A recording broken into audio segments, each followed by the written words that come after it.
days.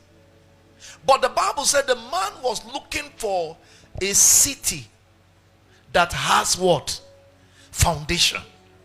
Whose maker and builder the Lord was. Whose maker and builder the Lord is. So the man was looking for a city that is sure. A city where there is safety for his investment.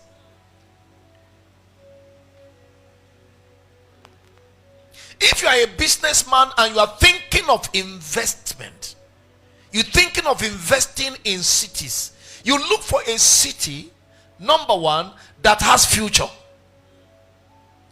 City that has what? Yes, city that has future. City that can increase the value of your investment. City that has hope. And then city that has security. No wise man invests in a war-prone zone.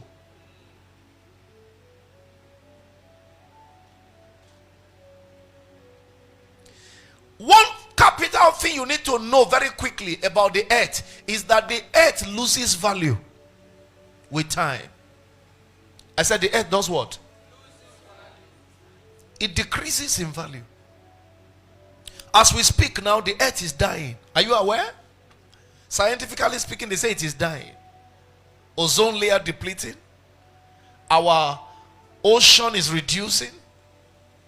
As population of people are increasing, they are encroaching into the ocean. Sand filling in Lagos. There's no more land to buy, so they are buying ocean. And then sand filling it and building on top. Rivers are shrinking, drying up. River Niger is shrinking, is reducing. The forests are also reducing. The earth is dying.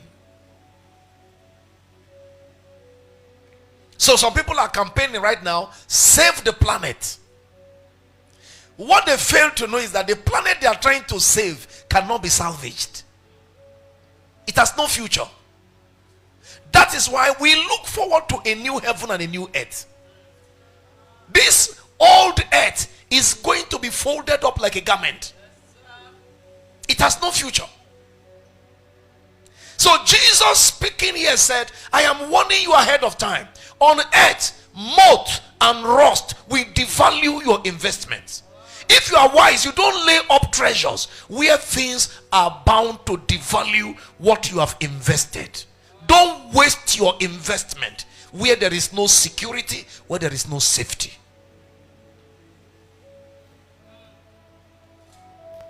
If power must change hands, then you must understand the principles of basic investments.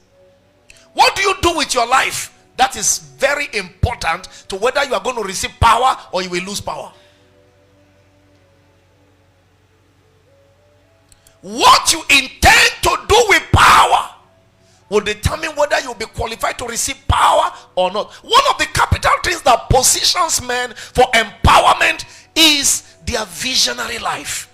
What did I call it? Yes, what are you doing with your life? What are you seeing with your life? What do you intend to do with your life?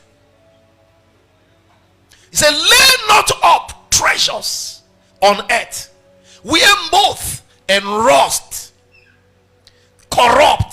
So corruption happens to everything on earth. Kalamanda Huziana. I said corruption does what? It happens to everything on earth. It affects everything. It devalues everything. It reduces the potency of everything on earth. Please pay attention. This is why you should not lay up your treasures on earth. Because the mystery of corruption devalues your treasure with time. The Lord Jesus calls them moth and rust. Why you shouldn't lay up your treasure on the earth, number two, is because insecurity will affect it. I was watching with pain in my heart how some hoodlums invaded the Roman Catholic Church in Sokoto and burnt it down. burnt the bishop's court, burnt it down. Properties that they invested over 1 billion naira to build, raised down overnight. Do you know how long it takes to raise up to 1 billion? And then in one day, everything is raised down. They can take them to court. They can arrest them. It doesn't change anything. The damage has been. Yes. That's the mystery of corruption, insecurity. Is a law on the earth. From the fall of Adam, everything fell. Nothing will ever be the same again. That's why God does not trust the old earth. God is working on a new earth. Amen. Amen. This earth is not for us. There is a new earth coming. Hallelujah. That is why what God is doing now is a program of evacuation. Program of what? Yeah, he's getting us ready for evacuation. When the evacuation is done, he's going to fold up this earth, and then he will plant a new earth and then return us back. That is what I believe about restoration. Yes. And that's why I'm preaching it with all my mind and might. Reasons why you should lay up your treasures where it matters. I'd like you to know that there is a difference between earth and heaven. There's what? Both of them are planets, but they are not the same planet. One is an everlasting planet. The other one is a time-bound planet. One is a blessed place. The other one is cursed.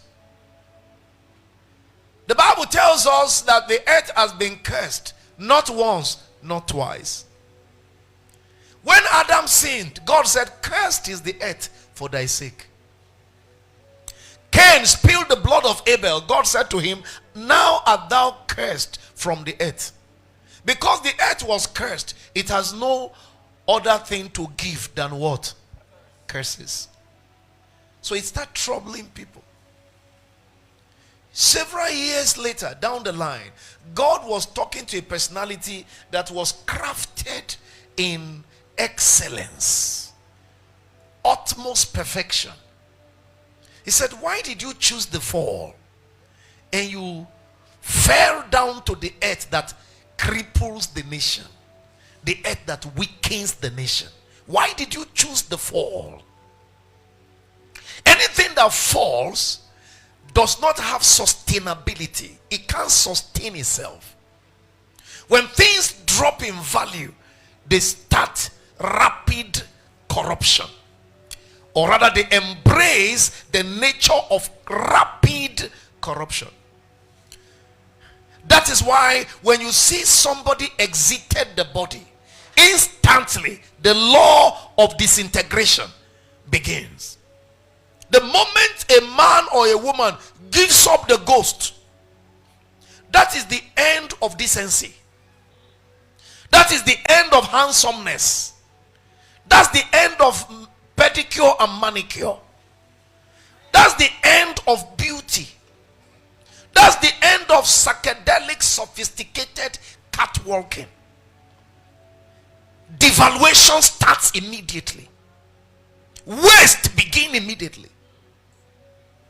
Everything that takes the fall goes down. Question: are you going downward or you are rising upward? You may fake the answer, but your true answer is not in what you choose to say. It's in the choice of the life you live. Yes. If you are living in sin, for instance, and you are here, you have chosen the fall, and you'll be going down every day.